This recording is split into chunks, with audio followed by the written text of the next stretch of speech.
ಹಳೆಯ ಚಿನ್ನದ ಒಡವೆನ ಅಧಿಕ ಬೆಲೆಗೆ ಮಾರಬೇಕೆ? ಅಂದ್ರೆ ಆಟಿಕಾಗೆ ಕಾಲ್ ಮಾಡಿ 8880 ಅಟ್ಟಿಕಾ ಗೋಲ್ಡ್ ಕಂಪನಿ. ನಾಳೆ ಮುಖ್ಯಮಂತ್ರಿಯಾಗಿ ಡಿಕೆ ಶಿವಕುಮಾರ್ ಅವರು ಪಟ್ಟಾಭಿಷೇಕ ನಡೆಯುತ್ತೆ. ನಗರದ ಹಲವೆಡೆ ರಾರಾಜಿಸ್ತಾ ಇವೆ ಫ್ಲೆಕ್ಸ್ಗಳು ಮತ್ತೆ ಬ್ಯಾನರ್ಗಳು. ರಾರಾಜಿಸ್ತಾ ಇರುವಂತಹ ಈ ಫ್ಲೆಕ್ಸ್ಗಳು ಬ್ಯಾನರ್ಗಳನ್ನ ಕೂಡ ನೀವು ಗಮನಿಸಬಹುದು. ಡಿಕೆ ಶಿವಕುಮಾರ್ಗೆ ಸ್ವಾಗತ ಕೋರುವಂತ ಬ್ಯಾನರ್ಸ್ ಇವು. ರೇಸ್ ಕೋರ್ಸ್, ಚಾಲುಕ್ಯ ವೃತ್ತ ಸೇರಿದಂತೆ ವಿಧಾನಸೌಧದ ಸುತ್ತಮುತ್ತ ಬ್ಯಾನರ್ಸ್ ರಾರಾಜಿಸ್ತಾ ಇವೆ.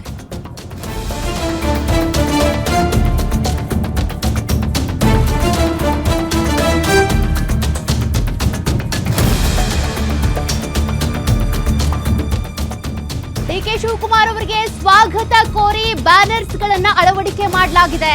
ರೇಸ್ ಕೋರ್ಸ್, ಚಾಲುಕ್ಯ ವೃತ್ತ, ವಿಧಾನಸೌಧ ಸುತ್ತಮುತ್ತ ಬ್ಯಾನರ್ಸ್ ಅಳವಡಿಕೆ ಮಾಡಿದ್ದಾರೆ. ರಾಜಭವನ ಸುತ್ತ ಅಭಿನಂದನೆ ಸಲ್ಲಿಸುವಂತ ಬ್ಯಾನರ್ಗಳಿವೆ. ಇನ್ನು ನಾಳೆ 4:05 ಸಿಎಂ ಆಗಿ ಪದಗ್ರಹಣ ಮಾಡಲಿರುವಂತ ಡಿಕೆ ಶಿವಕುಮಾರ್ ರಾಜಭವನ ಸುತ್ತಮುತ್ತ ಬ್ಯಾರಿಕೇಡ್ ಅಳವಡಿಸಿ ಬಿಗಿ ಭದ್ರತೆಯನ್ನ ಈಗಾಗಲೇ ವಹಿಸಲಾಗಿದೆ. ಎಲ್ಇಡಿ ಅಳವಡಿಕೆ ಮಾಡಿದ್ದು ಸಾರ್ವಜನಿಕರಿಗೆ ನೇರ ವೀಕ್ಷಣೆಗೆ ಅವಕಾಶ ಕಲ್ಪಿಸಿಕೊಡಲಾಗ್ತಾ ಇದೆ. ಮಧುವಣಗಿತ್ತಿಯಂತೆ ಸಿಂಗಾರಗೊಳ್ತಿರುವಂತಹ ಲೋಕಭವನದಲ್ಲಿ ನಾಳೆ ಸಂಜೆ 4:05 ಡಿಕೆ ಶಿವಕುಮಾರ್ ಅವರು ಪ್ರಮಾಣ ವಚನವನ್ನ ಸ್ವೀಕಾರ ಮಾಡಲಿದ್ದಾರೆ. ಅದಕ್ಕೆ ಬೇಕಾದ ಸಕಲ ಸಿದ್ಧತೆಗಳು ಈಗಾಗಲೇ ನಡೀತಾ ಇವೆ. ನೀವು ಗಮನಿಸ್ತಾ ಇದ್ದೀರಿ, ಸುತ್ತಮುತ್ತ ಲೋಕಭವನದ ಸುತ್ತಮುತ್ತ ಈಗಾಗಲೇ ಬ್ಯಾನರ್ಗಳು, ಫ್ಲೆಕ್ಸ್ಗಳು ಜೊತೆಗೆ ಕಾಂಗ್ರೆಸ್ನ ಧ್ವಜವನ್ನು ಕೂಡ ಈಗಾಗಲೇ ಅಳವಡಿಕೆ ಮಾಡಲಾಗಿದೆ. ಅದರ ಜೊತೆಗೆ ಪೊಲೀಸ್ ಬಿಗಿ ಭದ್ರತೆ ಇದೆ.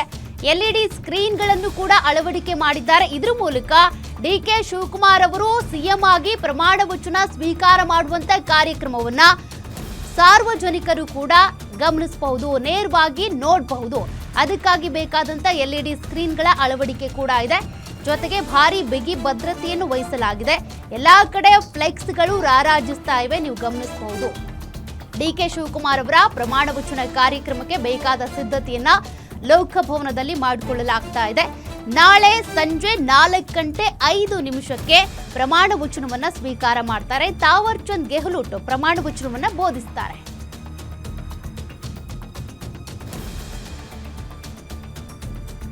ಇದಕ್ಕೆ ಸಂಬಂಧಪಟ್ಟಂತೆ ನಮ್ಮ ಮೆಟ್ರೋ ಬ್ಯೂರೋ ಹೆಡ್ ಉಲ್ಲಾಸ್ ಒಂದು ಪ್ರತ್ಯಕ್ಷ ವರದಿ ಕೊಟ್ಟಿದ್ದಾರೆ, ನೋಡೋಣ. ರಾಜ್ಯದಲ್ಲಿ ನೂತನ ಮುಖ್ಯಮಂತ್ರಿ ಪದಗ್ರಹಣಕ್ಕೆ ಕ್ಷಣಗಣನೆ ಆರಂಭ ಆಗಿದೆ. ಲೋಕಭವನದಲ್ಲಿ ಸಂಜೆ 4:05 ಡಿಕೆ ಶಿವಕುಮಾರ್ ಸಿಎಂ ಆಗಿ ಪದಗ್ರಹಣವನ್ನ ಮಾಡ್ತಾರೆ. ಸೊ ಹೀಗಾಗಿ ಲೋಕಭವನದಲ್ಲಿ ಸಾಕಷ್ಟು ಸಿದ್ಧತೆಗಳು ಕೂಡ ಆಗ್ತಾ ಇರುವಂತದ್ದು. ಸದ್ಯ ನಾನು ಲೋಕಭವನದ ಮುಂಭಾಗ ಇದ್ದೀನಿ. ಯಾವ ರೀತಿಯಾದಂತಹ ವ್ಯವಸ್ಥೆಯನ್ನ ಮಾಡಲಾಗಿದೆ, ಒಂದ್ ರೀತಿ ಮಧುವಣಗಿತ್ತಿಯಂತೆ ಲೋಕಭವನ ಸಿಂಗಾರಗೊಳ್ತಾ ಇದೆ. ನಿಮಗೆ ದೃಶ್ಯದಲ್ಲಿ ನನ್ನ ಬಲಭಾಗದಲ್ಲಿ ನಿಮಗೆ ತೋರಿಸ್ತಾ ಹೋಗ್ತಾ ಇದ್ದೀನಿ.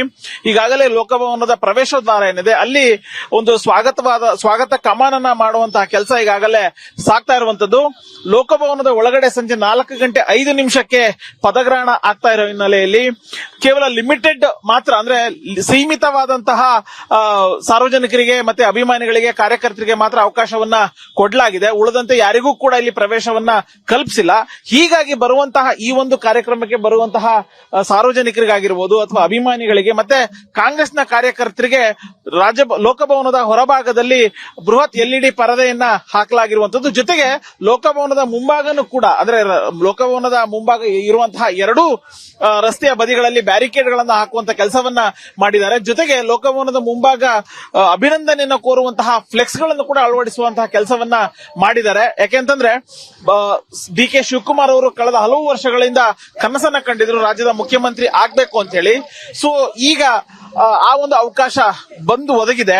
ಸೊ ಹೀಗಾಗಿ ಅವರ ಅಭಿಮಾನಿಗಳು ಮತ್ತೆ ಕಾಂಗ್ರೆಸ್ನ ಮುಖಂಡರು ಎಲ್ಲರೂ ಕೂಡ ಅವರಿಗೆ ಸ್ವಾಗತವನ್ನ ಕೋರುವಂತಹ ಫ್ಲೆಕ್ಸ್ ಗಳನ್ನ ಹಾಕಿದ್ದಾರೆ.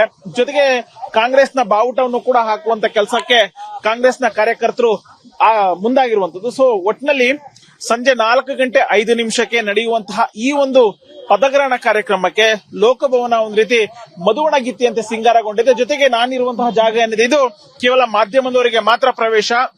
ಮಾಧ್ಯಮದವರನ್ನ ಬಿಟ್ಟು ಬೇರೆ ಯಾರಿಗೂ ಕೂಡ ಇಲ್ಲಿ ಅವಕಾಶ ಇಲ್ಲ. ಹಾಗೇನೆ ಅನುಮತಿ, ಅಧಿಕೃತವಾದಂತಹ ಒಂದು ಆಹ್ವಾನ ಪತ್ರಿಕೆ ಇರುವಂತವರಿಗೆ ಮಾತ್ರ ಲೋಕಭವನದ ಒಳಗಡೆ ಅವಕಾಶವನ್ನ ಕೊಡಲಾಗಿರುವಂತದ್ದು. ಉಳಿದಂತೆ ಯಾರಿಗೂ ಕೂಡ ಲೋಕಭವನದ ಒಳಗಡೆ ಅವಕಾಶ ಇಲ್ಲ. ಪಾಸ್ ಇದ್ದವರಿಗೆ ಪ್ರವೇಶ ಇದೆ, ಪಾಸ್ ಇಲ್ದಿರೋರು ಲೋಕಭವನದ ಹೊರಗಡೆ ಆ ಒಂದು ಕಾರ್ಯಕ್ರಮವನ್ನು ವೀಕ್ಷಣೆ ಮಾಡ್ಲಿಕ್ಕೆ ಬೇಕಾದಂತಹ ವ್ಯವಸ್ಥೆಗಳನ್ನ ಮಾಡ್ಕೊಂಡಿರುವಂತದ್ದು. ಕ್ಯಾಮರಾ ಪರ್ಸನ್ ರವಿ ಜೊತೆ ಉಲ್ಲಾಸ್ ಕಿರ್ವಾಸೆ, ಗ್ಯಾರಂಟಿ ನ್ಯೂಸ್, ಬೆಂಗಳೂರು.